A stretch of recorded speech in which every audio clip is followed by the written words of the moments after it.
Ayun, welcome sa vlog natin ngayon, the number one podcast natin. So, ayun, Gilas Pilipinas. So, napalitaan ko lang kagabi, nagpositibo sa substance ng cannabis. Pwedeng mabawi sa kanila yung gintong medalya. Kahit hindi naman ako fans ng Gilas, pero Pilipinas pa rin, so okay pa rin. Ngayon, itong isang Black American na si Justin Brown ay gumamit ng cannabis. So, syempre, sabi ng isang ano, ah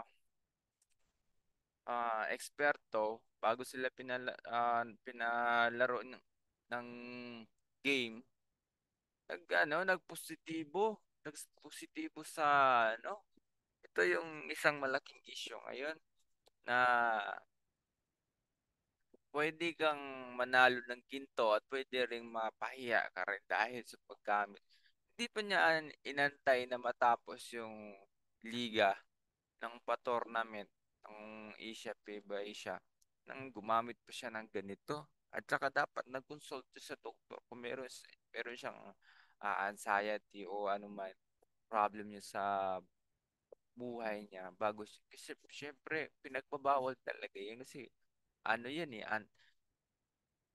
droga pa rin yan at saka ewan ko lang kung anong pa siya ng FIBA nito. Grabe, isang kahihiyan talaga to. Malaki man ang achievement mo sa Pilipinas, pero kung ganyan ang parang nagmukha tuloy na ang Pilipinas is, hawak-hawak pa lang niya yung Philippine passport. Putik talaga yan. Isang isang kalokohan to. Alam naman natin na gamot nga yan. Isa mother nature nga. Pero syempre, ilagay sa lugar. At saka, meron kasing ano yan, timeline. Kung Iwan ko lang kung na na-discuss ba to sa mga player na dapat hindi dapat maggamit kung anumang klaseng medical or ah, drugs, medicine para hindi magpositibo. So, for habited substance, ito yung malaki kasi parang babawiin ng sakit nito. Babawiin yung gintong medalya. Tatawa talaga yung mga Chinese dito. At saka yung mga ibang player sa ibang bansa na makakabalitan nito. Tapos hawak na ng Philippine passport. Putik dama ito. Parang magiging isang kahihiyan na naman to sa bansang Pilipinas ang nangyayari nito.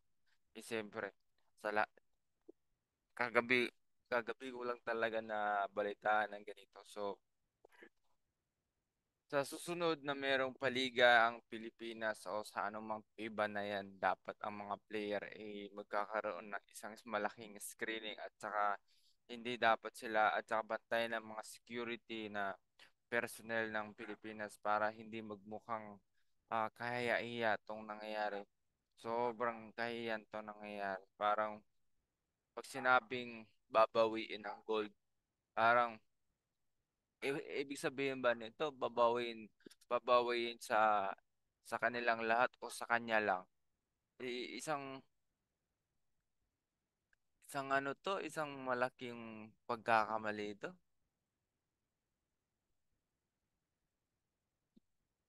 Eh parang pangtanggal yata ng stress niya o pangtanggal ng kaba niya. Shit, hindi pwede to. Isang malaking ano to, isang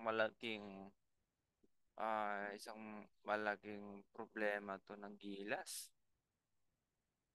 Bakit nakalusot? Saka anong posibleng mangyayari dito sa Gilas? Baka ma-terminate yung Gilas sa FIBA pagdating sa susunod ng season. Hindi na sila makasali dahil dito sa malaking problems.